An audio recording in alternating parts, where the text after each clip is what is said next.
নবী সাথে বলুন মৃত্যু বেশ কম আছে কিনা? তারপরও দেখা যায় কিতাবেতে পাওয়া যায় অন্য নবী রাসূলের কাছে আজরাইল যেভাবে যাইতেন আমার নবীর কাছে সেইভাবে যায় না।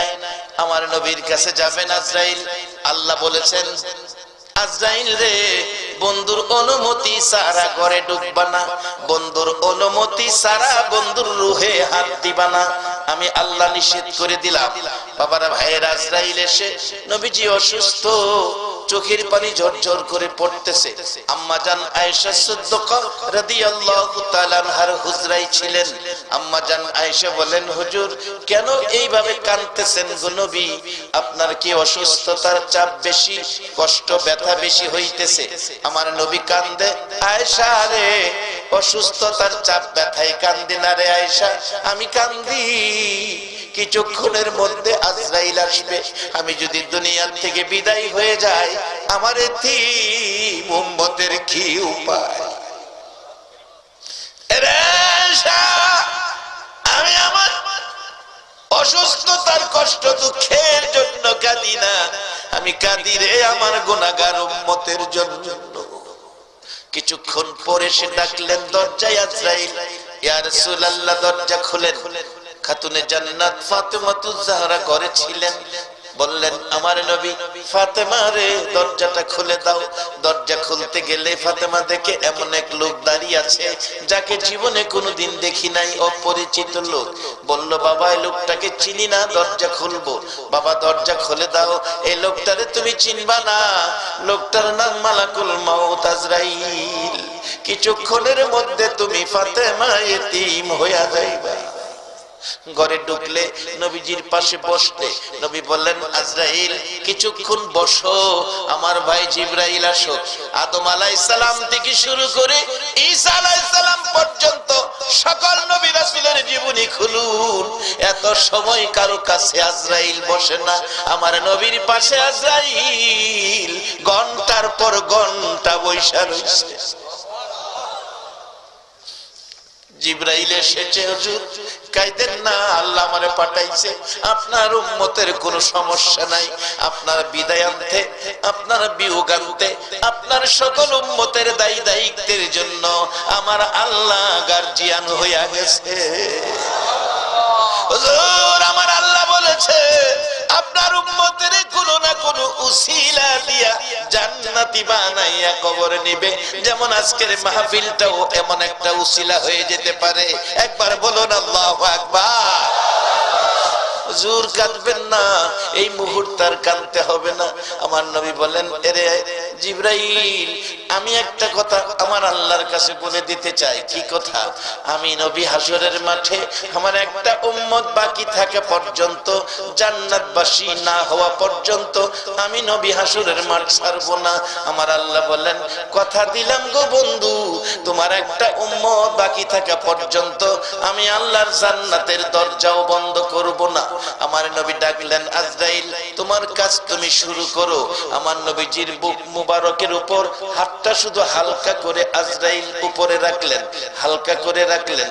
বাবা কোন নবী রাসূলের রূহ এইভাবে বের করে নাই, আমার নবী রূহ কিছুক্ষণের জন্য যেইভাবে বের করেছেন। হযরত ইদ্রিস আলাইহিস সালামের জীবনী খুলুন, ইদ্রিস আলাইহিস সালাম ডাকতেছেন আল্লাহ আজরাইল মানুষের রূহ বের করবে, বহু কষ্ট বলে হয়, আমার রূহটা যদি বের করত আমি দেখতাম কত কষ্ট হয়। আমার আল্লাহ কয় আজরাইল ধরো ধরো, ইদ্রিসকে ধরো। আজরাইল ধরলেন, রূহ বের করে নিলেন। বহুদিন পর আবার রূহ ফিরাইয়া দিলে ডাকতেছে আজরাইল কত কষ্ট দিছে। আমার আল্লাহ ডাকে ইদ্রিস কত কষ্ট। ইদ্রিস আলাইহিস সালাম ডাকে মাবুদ কত কষ্ট, মৃত্যুর যন্ত্রণা এত কষ্ট গো প্রভু, তোমার নবী হইয়া এত কষ্ট দিল, না জানি সাধারণ মানুষের কত কষ্ট দেয়। ইদ্রিস আলাইহিস সালাম বলছে, আল্লাহ এইভাবে আজরাইল আমাকে আক্রমণ করেছে, আমার রগগুলো ধরে উল্টা টাইনা ছিঁড়া বাইর করছে, আমার চামড়া ছিলাইছে, গোশতের সাথে হাড্ডি রাখে নাই, হাড্ডির সাথে গোশত রাখে নাই, আমার কলিজা এমন শুকাইছে দুনিয়ার পানিতে আমার কলিজা ভিজবে না, এত কষ্ট দিয়েছে। আল্লাহ আমাকে বেহেশতি পানি খাওয়াও, না হয় আমার কষ্ট দূর হবে না। বেহেশতি পানি খাওয়ার জন্য নিয়েছে, একটু পানি বেহেশতের পানি খায়া আজরাইলের আক্রমণের বিপদ থেকে একটু শান্তি লাভ করেছে। নবী হইয়া আজরাইল এত চাপ দিয়েছে, এবার আমার আপনার নবীর পাশে আজরাইল এসে বসেছে, নবীজির বুক মুবারকের উপর হাতটা হালকা করে রাখছে। কত হালকা বোঝানোর জন্য বলছি, এই লিফলেটটা হ্যান্ডবিলটা একবারে ছোট্ট, আমার হাতের উপর যদি রাখা হয়, বলুন হাতের মধ্যে কোনো চাপ অনুভব করা যাবে কিনা, কোনো কষ্ট মনে হবে কিনা? এই কাগজটা রাখলে যেমন কোনো কষ্ট না, এর চেয়েও আরো হালকা করে আজরাইল নবীজির বুক মোবারকের উপর হাতটা রাখলে আমার নবী গাল বেয়ে বেয়ে চোখের পানি ছাড়ে। আজরাইল, তুমি কি আমারে চিনো না? আমি যদি না হইতাম রে আজরাইল, তুমি হইতা না। তুমি কি আমারে চিনতে পারলা না? আমি যদি না হইতাম আল্লাহর আরশ কুরসি লৌহ কলম কিছুই হতো না। তুমি কেন আমাকে এত কষ্ট দিতেছো রে আজরাইল? আজরাইল বলেন, ইয়া রাসূলুল্লাহ, আমি তো কষ্ট দেই নাই, শুধু কাগজের মতো হালকা করে হাতটা আপনার উপরে রাখছি।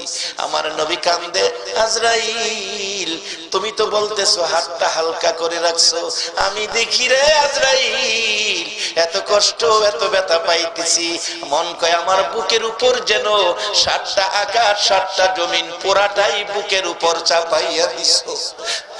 আজরাইল, 7 আসমান 7 জমিন যদি বুকের উপর চাপাইয়া দেওয়া হয়, মনে হয় এত কষ্ট আমি পাইতাম না। আজরাইল রে, আমারে কষ্ট দাও নাই, তুমি বলেছো এত কষ্ট আমি পাইতেছি। আমার আল্লাহ বলেন, বন্ধু একটু কষ্ট তোমার দেওয়ার কারণ আছে, সেই কারণটা আইসা গেছে বাজান। আমার নবী বলছে, আজরাইল, ও আজরাইল, তোমার কাছে একটা আবদার করি, এই মুহূর্ত থেকে কিয়ামত পর্যন্ত আমার উম্মত যারা হবে রে আজরাইল, আমার উম্মত যারা হবে, একবার বলুন আল্লাহু আকবার, আমার উম্মত যারা হবে রে আজরাইল, এই মুহূর্ত থেকে কিয়ামত পর্যন্ত আমার উম্মতের রূহ বের করতে যা কষ্ট তুমি দিবা, একটা আবদার করি, সকল উম্মতের রূহ বের করার কষ্ট ব্যথা দুঃখ সব আমি মুহাম্মদের বুকে চাপাইয়া দাও। আরে উম্মতের কান্ডার নবী রহমতের ভান্ডার, বলুন উম্মতের কান্ডার নবী, নবী বিনে রোজ হাসরে কে করিবে পার, নবী বিনে রোজ হাসরে কে করিবে পার, উম্মতের কান্ডার নবী রহমতের ভান্ডার, উম্মতের কান্ডার নবী, মোদের নবী দয়ার সাগর, গুনাহগার উম্মতের পাগল, মোদের নবী দয়ার সাগর, গুনাহগার উম্মতের পাগল, রোজ হাসরে সেজদায় পড়ে কাঁদবে যারে যার, রোজ হাসরে সেজদায় পড়ে কাঁদবে যারে যার, উম্মতের কান্ডার নবী রহমতের ভান্ডার, উম্মতের কান্ডার নবী।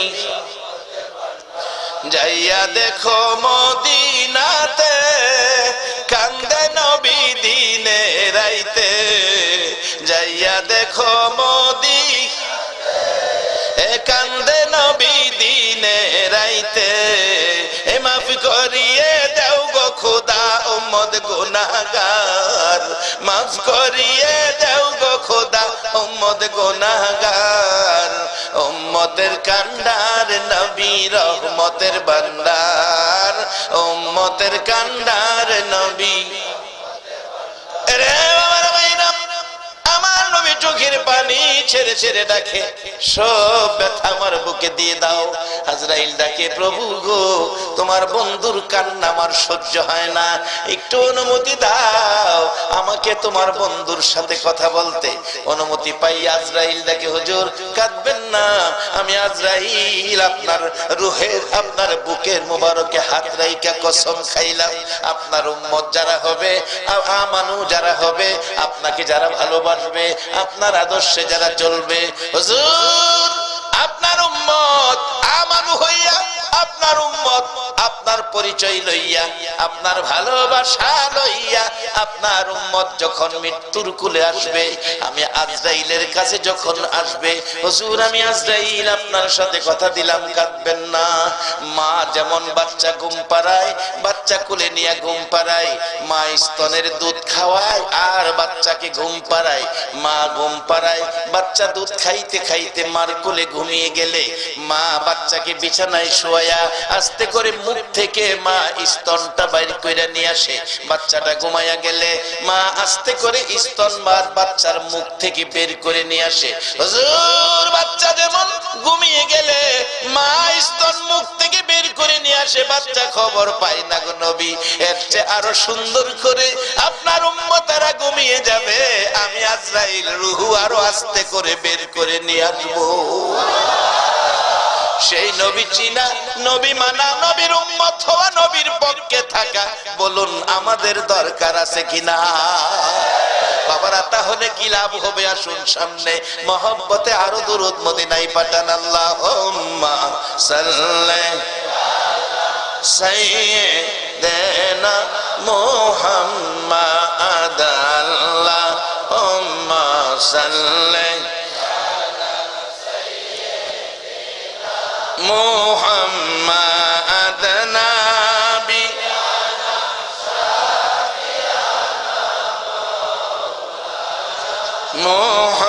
মুহাম্মাদ নাবি মাওলানা দিবানিশি মনের আমার আর দিও না যন্ত্রণা, দিবানিশি মনের আমার আর দিও না, না হায়রে দান যদি হইতাম দনি যাইতাম সু, হায়রে দান যদি হইতাম যাইতাম সোনার মদিনা। আল্লাহুম্মা সাল্লি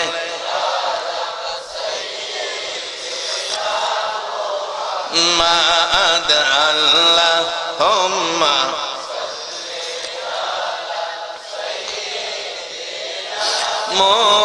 মুহাম্মাদ নাবিয়ানা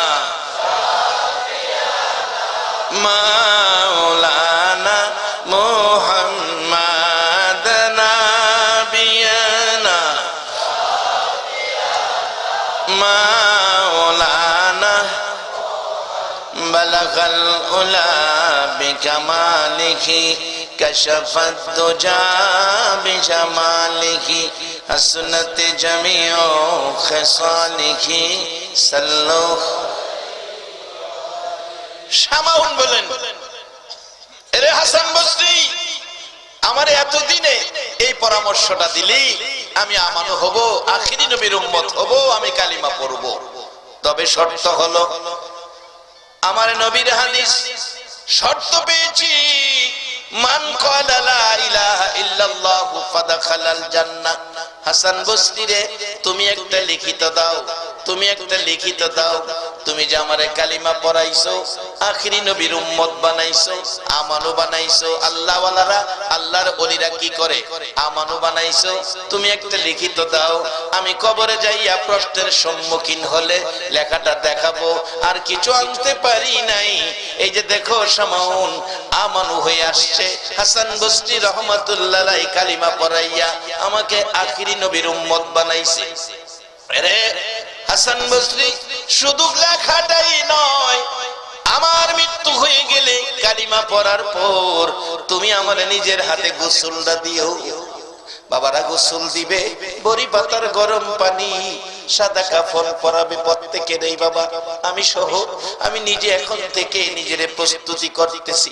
একটা ছেলেরে মাদ্রাসায় দিছি, ছেলেটা আলেম হবে, ক্লাস 9 পড়তেছে, এই বছর 10 উঠে গেছে, আলেম হবে।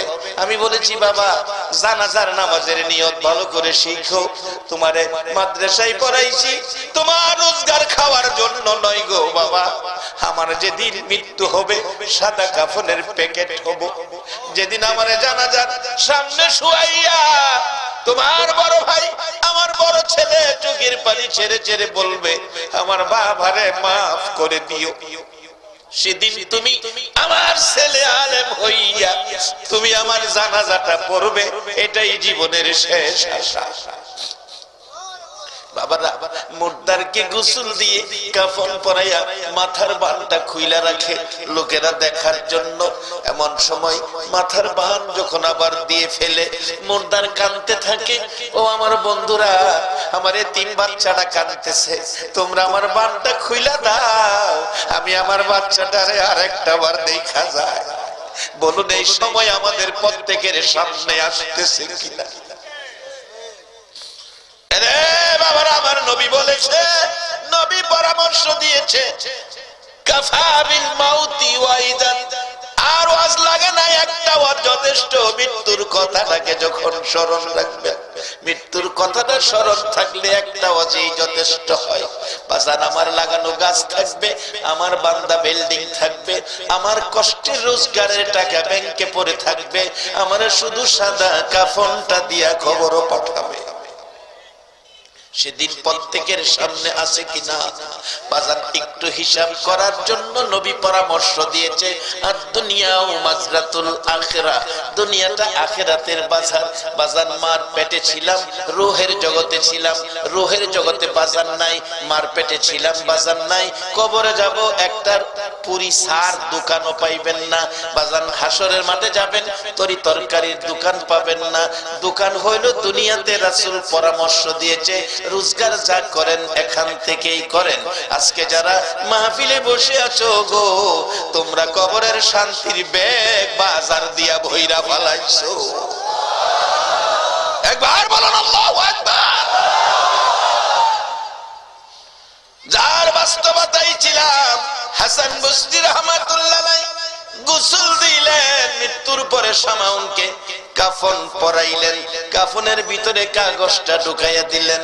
জানাজা শেষে কবরে দাফন করে বাড়িতে এসে ঘুমিয়ে গেলেন। আল্লাহর ওলি হাসান বসরির জীবনীতে লেখে, রাত্র গভীর স্বপ্নে দেখতেছে শামাউন জান্নাতি পোশাক পরে আয়েশা ডাকতেছে, হাসান বসরি এই তোমার কাগজটা তোমার দেওয়ার জন্য আসছি, এই তোমার কাগজ তুমি নিয়ে যাও।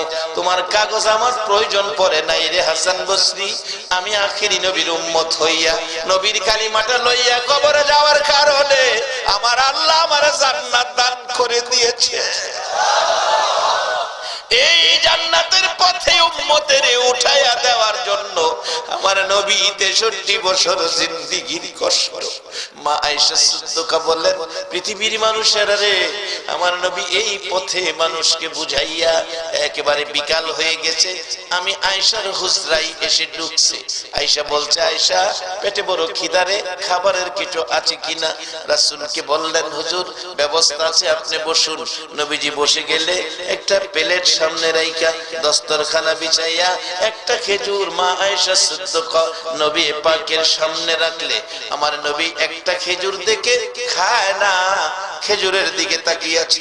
একটা খেজুর আয়েশা দিল, তাতে বোঝা যায় ঘরে বুঝি আর খেজুর নাই। আমার পেটে যে খিদা, একটা খেজুর যদি আমি খেয়ে ফেলি তাহলে আয়েশা তো না খায়া থাকবে। আমার নবী কি সুন্দর আদর্শ, কি চিন্তা নবী করতেন, কি জিনিস উম্মতের জন্য রেখে গেলেন, কত ভালোবাসার পথ দিয়ে গেলেন। আমার নবী একটা খেজুর একা না খাইয়া এটাকে মাঝখানে বন্টন করে অর্ধেক খেজুর খাইয়া পানি পান করে চলে গেলেন। মা আয়েশার সিদ্দিকের উদ্দেশ্যে অর্ধেক খেজুর রেখে গেলেন। রাত্র আবার হুজরায় এসে ফিরে ডাকে, আয়েশা খাবারের কিছু আছে কিনা? মা আয়েশা সিদ্দিকা বলেন, হুজুর বসেন, খাবার আছে। অর্ধেক খেজুর নিয়ে সামনে হাজির করেছে। আমার নবী অর্ধেক খেজুর দেখে গো গাল বেয়ে চোখের পানি পড়ে। রে আয়েশা, তুমি কি খেজুর খাও নাই? হুজুর আমি খাই নাই। আপনি সারাদিন উম্মতের জান্নাতি বানানোর জন্য কষ্ট করেন গো নবী, আপনি আয়েশা না খাইয়া ঘুমাবেন এটা সম্ভব নয়। আমি আয়েশা করে থাকি, কষ্ট করি না, আমি না খাইয়া ঘুমাইতে পারি। হুজুর আপনি খেজুর খান, পানি পান করে আপনি নবী ঘুমান। আমার নবী খায়া না খায়া গো উম্মতের এই পথে আছে। আজকে কারা গো 1400 বছর পর আমার নবীর কষ্টের এই পরিবেশ লইয়া বসে আছে। আমার মন কয় তোমাদের জন্য আমার নবী ফুলসিরাতের ঘাটে বসে থাকবে। এই কষ্ট নবী 63 বছর জিন্দেগি করেছে এই পরিবেশটা পৃথিবীতে কায়েম করার জন্য। বাবা একটা দিন নবী দেখলাম না, মক্কায় জন্ম হয়েও এইভাবে আসতে পারে না আবু জাহেল, আসতে পারে না আবু লাহাব, আসতে পারে না উতবা শাইবা, আর আমরা 6000 কিলোমিটার দূর 1400 বছর পর একটা দিন নবী দেখার ভাগ্য হলো না। তারপর আরামের ঘুম হারাম করে এই নবীর উম্মত হইয়া নবীর রেখে যাওয়া কোরআন সুন্নাহর পক্ষে বসা আপনাদের ভাগ্য যে কত! আল্লাহু আকবার।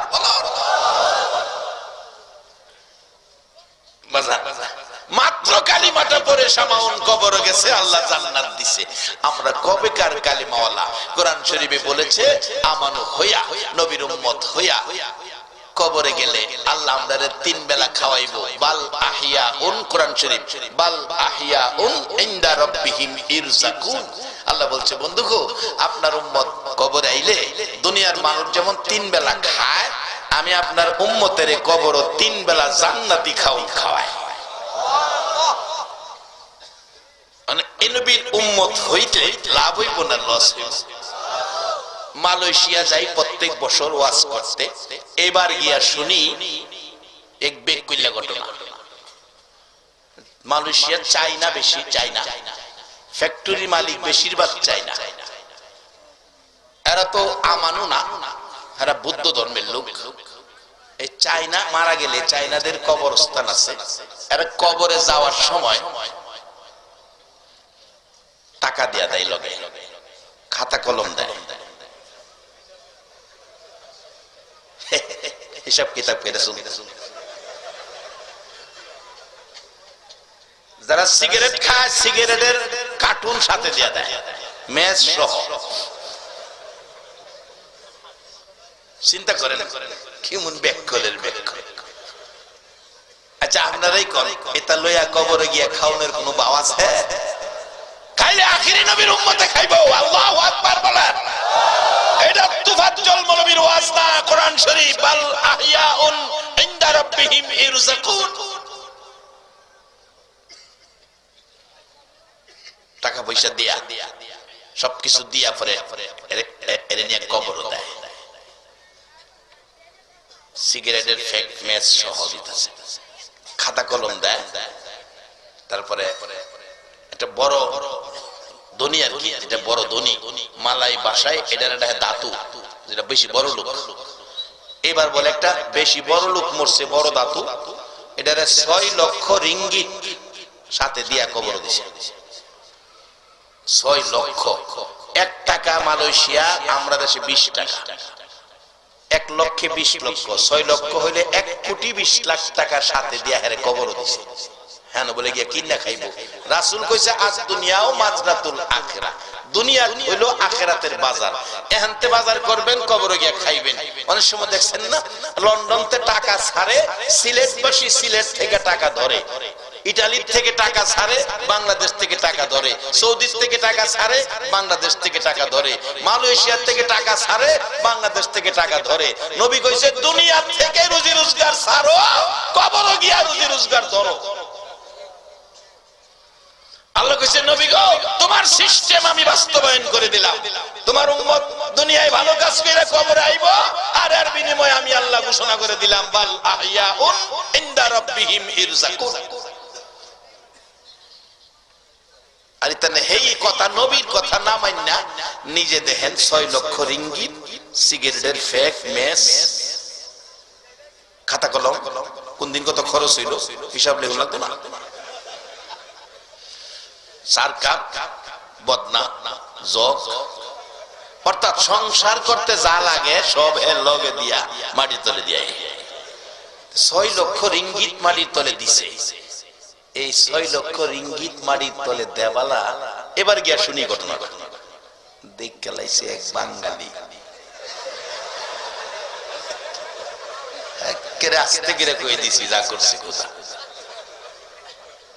আচ্ছা এবার আপনারা কর যাই দেখছে 6 লক্ষ রিঙ্গিত মাটির তলে দিতেছে, সারা মালয়েশিয়া ঘুমাইলেও হ্যাঁ ঘুমাইছে।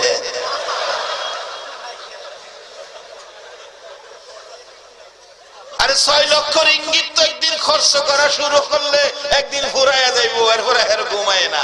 আর আজকে যারা হয়ে রয়েছেন যদি আজকের বসাটা আখিরি নবীর উম্মতের পক্ষ লইয়া কোরআনের পক্ষে কবুল হয়ে যায় 10টা পৃথিবীর সমান একটা জান্নাতের বাজেট আপনার হয়ে যাবে। এই জন্য রাতের কিছু সময় না ঘুমাইয়া থাকলে লাভ হইব না লস হইব? এই ভাগ্য কয়জনের হয়? কোন মায়ের সন্তান পেটে রাখছো 16তম বার্ষিক মাহফিল সাজাইছে, যেই মাহফিলে বসে মেহমানেরা 60 বছর ইবাদতের নেকি পেয়ে গেল। এটা আমার কথা না, হাদিস হুজুর আছেন এখানে। মাজলিসু ফিকহিন খায়রুম মিন ইবাদাতি 60 সানা, 60 বছর শেষ করে নাই, 60 বছর ইবাদতের চাইতেও উত্তম কোরআনের এক মাজলিসে বসা। বেকল 6 লক্ষ রিঙ্গিত লয়ে গেছে, হেরারে কি বেকল কমন কিছু বেকল আমরা দেশে আছে। কিছু মানুষ দেখছি সিলেট আসে মাজার জিয়ারতে যায়, আল্লাহর ওলির কাছে যায়। আবার কিছু মানুষ আছে কক্সবাজার যায়, কক্সবাজার বাবার রক্তের কামাই পোলাই চাইছে আব্বা কক্সবাজার নামো 20,000 30,000 টাকা দেয়, 30,000 টাকা খরচ করে, 5,000 টাকা বোর্ডিং খরচ, বাঙ্গা শহীদ সুইয়ার আপনারা কাটা, এটা বলে 5,000 টাকা লাগে। বলে হুজুর আপনি জানেন কেমনে? আমি দেখে আইছি বাজার, না দেখে কই না, কারণ না দেখে কইলে ওই আরেকবার চট্টগ্রামের বেড়া ভিডিও করতেছে, চট্টগ্রাম গিয়ে আমার বিচার দিব, এপ্রিলে মাহফিলে যাবো, হ্যাঁ আবার আমারে ধরবো। তবে আমি গেল বেকুইলা যাওয়া যায় না, ওজের দাওয়াত দেয়, টাকা দিয়া নে, গাড়ি ভাড়া দেয়, আবার আওয়ার সময় পকেট ভইরা টাকা দেয়, এই যাওয়া যায়। গিয়া দেখি এই বেকল ফুলাফান গুলি এই বাবার এই কষ্টের টাকা লইয়া এই হোটেল ভাড়া কইরা থাকে, সকালে উঠা কিচ্ছু নাই, কক্সবাজার কিচ্ছু নাই, শুধু সাগরের পানি ছাড়া কিচ্ছু নাই। পানি তো আমরা দেশে টিউবওয়েলও আছে, সাগরের পানির চেয়ে টিউবওয়েলের পানি তো অনেক ভালো, কারণ টিউবওয়েলের পানি খাওন যায়, সাগরের পানি খাওন যায়। খালি পানি দেয় আর এটা না, এরপরে কি করে জান না? তো আপনারা তো দেখছেন না, যারা গেছে দেখি সকালবেলা গেছি দোকান খুলতেছে, অনেক দোকান দেখি খালি দেখি শর্ট প্যান্টের দোকান, শর্ট প্যান্ট, অন্য কোনো ভালো জিনিসের দোকান নাই। আর বার্মিজ স্যান্ডেলের দোকান আছে, বাবুল ভাই আছে ওই ক্যাসেট করতেছে, উনি সিটাঙ্গের মানুষ। বার্মিজ বার্মায়া কিছু ফোনসের